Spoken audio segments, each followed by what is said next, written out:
Scott Armstrong, he created the Dibbs application. It's something you can get on your iPhone, your iPad. Is it available on other devices? Yeah, actually, I'm not the creator.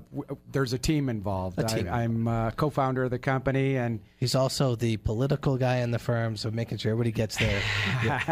Well done. Okay, we take it. Dibbs is a Reno-based company that is a platform for iPhone, iPad, all Androids. Mm-hmm. And we're also on the web. So if you don't have a smartphone, you can just go to our website. Well, tell us exactly what the Dibbs application does. Dibbs lets the user find out about all the events and entertainment going on around them based on their GPS location. Yeah, and I downloaded that yesterday. It was amazing. How much did it cost you to download it? Yeah, it was free. It's a free app, baby. I want to talk to you about that later because I want to find out how you guys are making money. But go ahead. Well, so Dibbs is free to download, and it's always free to upload your event if you're having an event. So get a hold of us through our website. But Dibbs was born out of my living room on a whiteboard when my business partner and I were trying to come up with an idea to get into the mobile space. We kept coming back to this one idea that we called it iConcert at the time. We were upset that we missed out on a concert that came to town because we didn't know about it. Right. So we thought, wouldn't it be great to create an app, a one-stop location to go to find out about all the events and entertainment going on around you? Yeah, and it's really clever because when you access the app, it says, hey, can I use your current GPS? And you say, yeah. It says, okay, here's all the stuff around you and how many miles it is from you and the dates and times. And, wow, there's like a plethora of stuff. It's going to get a lot more exciting here in the very near future. And I'll share something with you on tonight's show. We're coming out with what we call the awareness engine, which takes search to a higher level. So basically, right now, when you search for something, you have to type in a keyword and go look for it. With Dibbs, you're able to create a profile of all the things that you like to do in your world. I like wine tastings, farmers markets, live jazz, live blues, whatever it is, and it creates this profile. And wherever you travel, whether it's in Reno, Tahoe, or now the Bay Area, we're in San Francisco, Oakland, Mountain View, San Jose, and we're trying to launch nationally. But wherever you go, all you do is hit one button, and instantly Dibbs is aware of all the events and entertainment that you want to know about. And it says, here's what's going on in this area, and here's how many miles it is. Then you can just tap it over to the GPS thing, and here's directions. And then eventually you'll be able to purchase and gain access to any of those events. Yes. And have it downloaded, the tickets downloaded right to your phone. Yes. So, that's fantastic. I would use it I do now. Well, our goal, and we joke about this, we want to be the Google of fun, but we're serious. We just smile about that a little bit. We just want to be the default location that everybody goes to when they move about, the planet. And the thing that I've used the app a little bit myself, and the thing I noticed that's kind of neat is there's a lot of really small little cool things out there that there's no way you would ever know about. I mean, obviously big ticket items, if it's a huge concert or the Stanley Cup Finals, everyone's going to know about it. Right. But if it's like, I looked on there and it was like bocce ball at such and such bar is free and yeah, I'm like, that kind of leads into an intellectual property, or actually it's a statement I'd like to make. That is what sets us apart from our competitors, is the fact that we are complete and comprehensive in all our event listings. Right, because I did look around just for fun, just to kind of see how you guys were doing. I downloaded some competing things. I kind of went on the App Store and found some other things that seemed to do the same thing. And frankly, they all suck by comparison. Right. And we believe they do as well. But I may be a little biased. I don't know. You know what I want to know is when you guys sat down and said we're going to get into mobile, I'm curious about how would you guys figure we're going to make some money off of it? A lot of entrepreneurs don't come up with a business plan first, and they don't even realize what their revenue model is first. If one of you guys can tell me what Foursquare's revenue model is, I'm all ears. There's companies out there right now that just don't have revenue models. YouTube, when it was bought, didn't have a revenue model. Right. We have identified 15 different revenue models, and we're focused on 2 revenue models right now. I would think what you guys do, that there would be more opportunity than most to be able to monetize what you're doing. Absolutely. And the key to what we're doing is capturing users. We call them eyeballs. So we capture users. And right now we have over 25,000 plus users in the Reno Sparks Tahoe area, which basically equates to 22% of the addressable smartphone market in this area. in less than a year, we achieved that. So once we get the eyeballs or the users, then we turn on our revenue models. And the two main revenue models we're focused on is we have a very unique mobile advertising platform that allows for us to geo-target the user with relevant ads that they're interested in based on their personal tastes and preferences,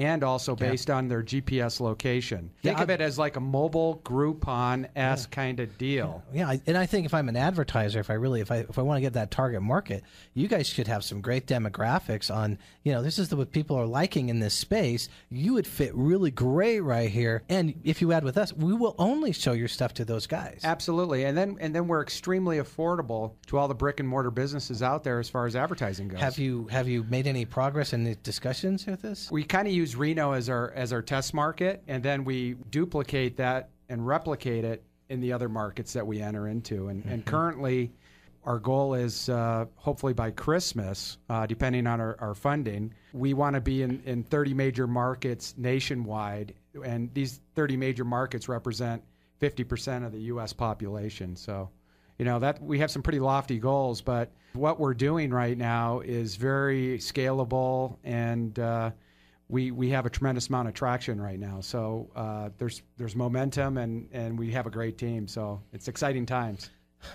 Hear that, guys? Exciting times. Did you just listen to Phil Brown? Yeah, he told you how drab and dreary everything is. But what I think the point that you made that I want to take home to the people that listen to this, the first thing you did that you said was we were looking at a space that was immutable to this recession. Right. This is the place I want to play because we think there's good business here. We're talking about the Dibbs application. That's Dibbs. That's right. That's right. We've all got it on our iPads right now. We're all in, baby. Great. We're checking it out. Right. Okay.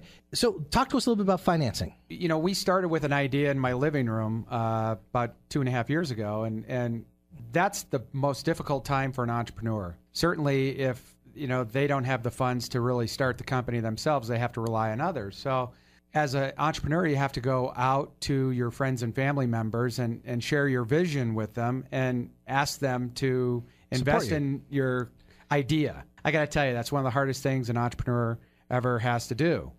But because they're your friends and family members and they trust and believe in you, they do generally come up with enough seed money to get you started. Sometimes you're absolutely right. It's always you got to raise the money. You got to get it from somewhere. Right. Because like right now, if you've got 16 employees working for you, you guys have probably got a pretty good spend going on right now. Yeah, I mean it's and you guys fair. You guys got to get those costs covered. Right. If you don't have your 16 people working for you, well, it's real common with startups, to not be profitable in their first couple of years, and as they're rolling the technology out, and that is so common. You look at Facebook, look at Twitter, look at all these other companies that. You're absolutely right, Scott. Every entrepreneur goes to friends and family first, try to see what we can get done. If we can't get that done, then we're looking at possibly going to the banks. Those are the hardest dollars to get. Yeah.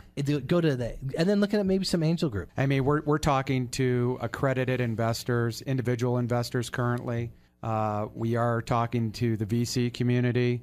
Quite honestly, I had a conversation with a representative from Morgan Stanley who really likes what we're doing, has talked about getting involved with us when we're ready to do an IPO.